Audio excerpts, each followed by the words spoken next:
When you think of Capcom, what comes to mind? Mega Man, Street Fighter, Resident Evil, Beautiful Joe? But there are some special gems that don't get enough acknowledgement, like Rival Schools, Star Gladiator, Darkstalkers, or God Hand to name a few. But for this video, we're going to talk about Rival Schools. Now, I love this series. You get a bunch of Japanese high school tropes, all competing against one another, for various reasons. At least that's what it is on the surface. But if you peel back a few layers, you realize how dark and dire this story actually is. Now let's unpackage all of this for a second. What kind of school has students fighting in the streets when they should be in class doing work? Even the most brolic schools in the hood don't have this much fighting. Or at least as far as I know. We got a dude with a katana who wants to take over all of the schools. The students from each of the schools don't want this happening, so they round up their friends to go kick his ass. I didn't know beating the shit out of people was a requirement for graduation. What happened to literature, science, and math?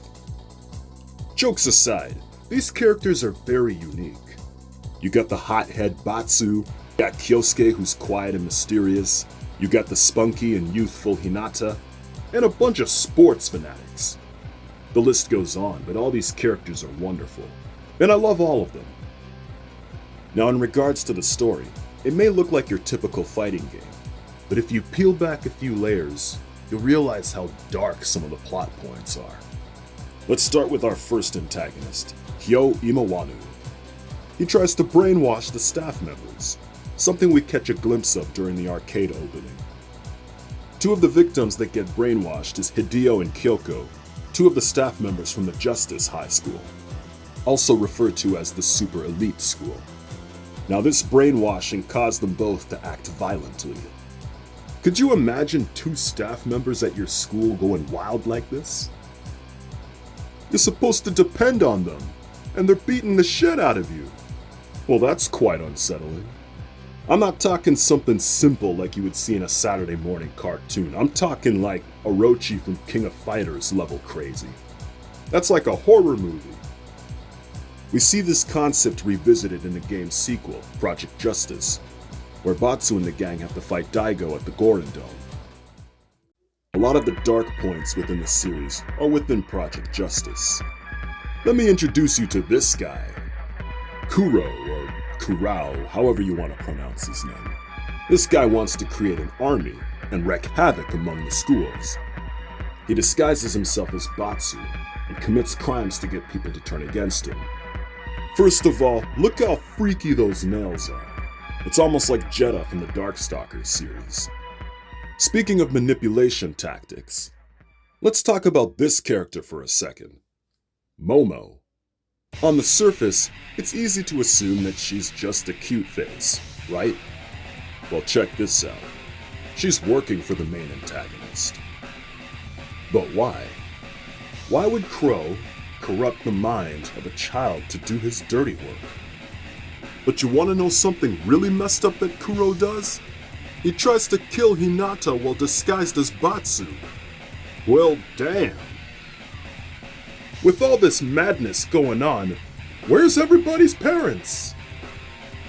Could you imagine the phone calls the schools have to make? Speaking of parents, let's talk about Batsu's father, Raizo, the sub-boss from the first game. His backstory indicates that he was part of a ninja clan with his brother Mugen. The clan's objective was world domination, but he wanted to change the world through education. In order to achieve this, he had to leave the clan, putting him at odds with them. In addition to this, he had to leave his wife and son behind in order to achieve his dream. Of course, with him being absent from Batsu's life, this would be a contributing factor to why he's such a hothead. It's quite sad, actually. Sure, the dream is important, but it's all falling apart with this whole war between all the schools going on. Speaking of which, there are many instances throughout the story where characters will lose those important to them. In Project Justice, at the end of Taiyo High School Team Story Mode, Kyosuke loses his brother Hyo, leaving Kyosuke emotionally shattered.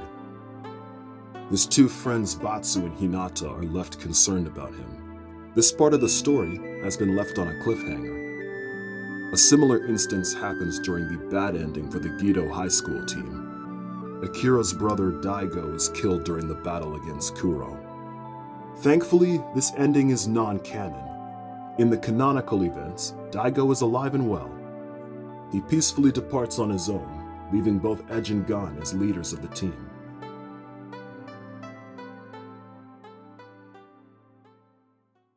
Despite there only being minimal entries in this series, the story is very well detailed. This is my favorite Capcom series, and I do wish for a third title. Let's keep our fingers crossed and hope that Capcom delivers. This franchise had so much to offer, especially the first game. There's a baseball minigame, a volleyball minigame, a soccer minigame, a dancing minigame, and a school simulation mode where you get to live the school life amongst the cast of the series. Unfortunately, the school simulation mode was cut from the North American release. I'm hoping that someone out there can make an English translation because I would love to play this mode. Come on, Capcom, I want my Rival Schools 3! Right now! Give it to me! That's all we got for this episode. If you liked what you saw and want to see more, hit that like button and subscribe. Thanks for watching, and have yourself a wonderful day.